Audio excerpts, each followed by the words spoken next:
সকালে একটি বাসে করে অফিসে যেত। তার বাসা থেকে তার অফিসের বাস ভাড়া ছিল 20 টাকা। একদিন সেই হিন্দু লোকটি চিন্তা করলো, আমি যেই বাসে করে প্রতিদিন অফিসে যাই সেই বাসের কন্ডাক্টর তো মুসলমান, তাকে একটু পরীক্ষা করে দেখব যে মুসলমান লোকদের স্বভাব চরিত্র কেমন, তাদের মধ্যে সততা আছে কিনা। এই চিন্তা করে সেই হিন্দু লোকটি ইচ্ছে করে সেই বাসের কন্ডাক্টরকে বাস ভাড়া 10 টাকা বাড়িয়ে দিল। এখন বাসের কন্ডাক্টর কিন্তু বুঝতে পেরেছে যে ওই হিন্দু লোকটি ভুল করে 10টা টাকা বেশি দিয়েছে।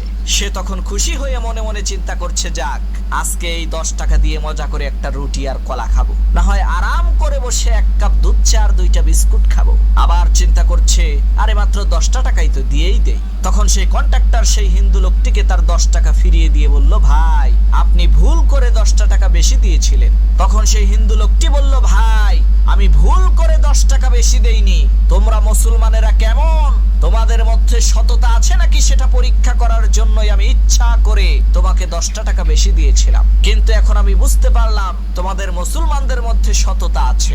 তখন সেই বাসের কন্ডাক্টর মনে মনে বলল, আল্লাহ তুমি আমারে বাঁচাইয়া দিছো, আমি যদি আজকে লোভ করে মাত্র এই 10টা টাকা খেয়ে ফেলতাম তাহলে এই হিন্দু লোকটি সমস্ত মুসলিম জাতিকে চোর বাটপার সিটার মনে করত।